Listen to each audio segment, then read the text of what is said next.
This is Colin Dixon with nScreenMedia, and I'm at IBC 2015 with David Sandford from TiVo, who is VP and General Manager of International. And David, you've had a very, very good quarter in the international business. Why don't you tell us about that? Yeah, we've had fantastic growth. We added about 250,000 subscribers this last quarter and continue to expand with new customers and continued growth in the markets that we're in. That's fantastic. And you know, one of the ways that we've always talked about your business with operators, which is particularly firing on all cylinders, as you've just said, is we've talked about you being a multi-screen provider for operators. But you've changed that a little, right? With a couple of new acquisitions, but one in particular. Why don't you talk about those acquisitions? Right. So as you said, a lot of our focus has been on offering whole home multi-screen, very advanced solutions to operators that let them address all the different screens. And we've provided an end-to-end solution. What we're now increasingly doing, with recently the acquisition of Cubiware in particular, is we're now able to address a much broader set of customers. Cubiware has about 50 customers globally. They typically provide a very low cost but very performant, slick user experience for a basic HD set-top box and also PVR at a very affordable price. And by doing that, we can offer the high-end, the advanced solution for markets where there's high television ARPUs and a lot of demand for the sophisticated feature set. But in cases where that's been overkill, we now have other offerings. So we can offer the Cubiware QBTV solution. We've recently added a product that we're calling TiVo Lite, which actually is a way of bringing a TiVo user experience working with Cubiware to a very low-cost set-top box as well. So that literally brings the TiVo experience, but without it actually being a DVR. So it's allowing you to use what they call channel zappers, to actually pick and choose. But you're layering on a lot of sophistication there with digital smiths,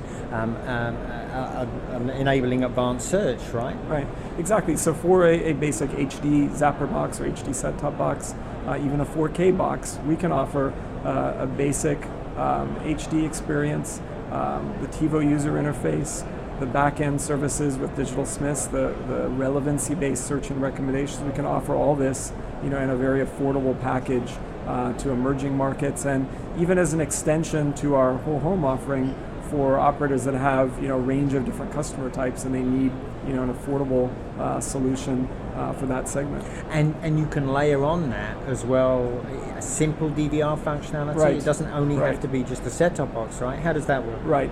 Right. So they support full DVR boxes, or in some cases it would be an HD box where you could add either a customer supplied or an operator supplied hard disk drive to turn it into a PVR.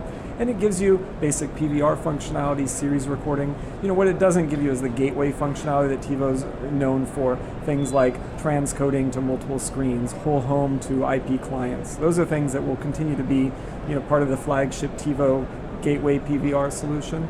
But a very competent product at a good price point to give basic PVR functionality. And I'm guessing it probably wouldn't include things like the OTT integrations that we see in the States. Actually, on the some of the OTT integration is there. So we've done YouTube integration. We can support the Opera browser.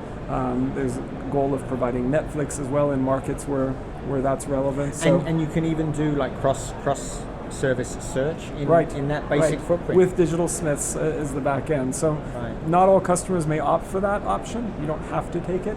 But I think to really provide that whole TiVo experience, we see TiVo Lite being pretty tightly coupled with the digital smiths seamless discovery solution. Now, do you think this certainly sounds like a winner in Eastern European markets and maybe in Latin America and areas like that? Right.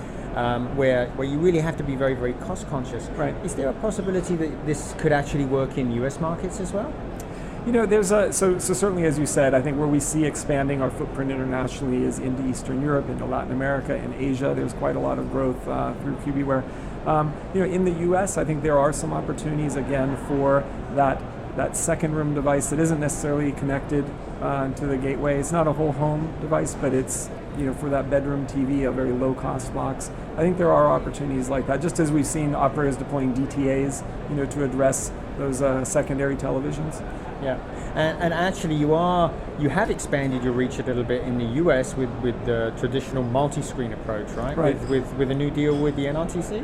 Right, the NCTC. So we are making it easy for smaller operators to work with TiVo through a pre-negotiated arrangement with the NCTC, and that gives them access to a standard TiVo solution, at an affordable price point to get started, quick time to market, the things that we've been known for in the US, but packaged up so the contract's already there for them. Yeah, that's very exciting. So Yeah. it sounds like you could be continuing to grow pretty aggressively in the operator business. Yeah, we're really excited about it, and this is one of the best years we've had here at IBC, and look forward to a lot more to come. Well, I think it's a great announcement, and congratulations. Have a great show. Thanks, Colin.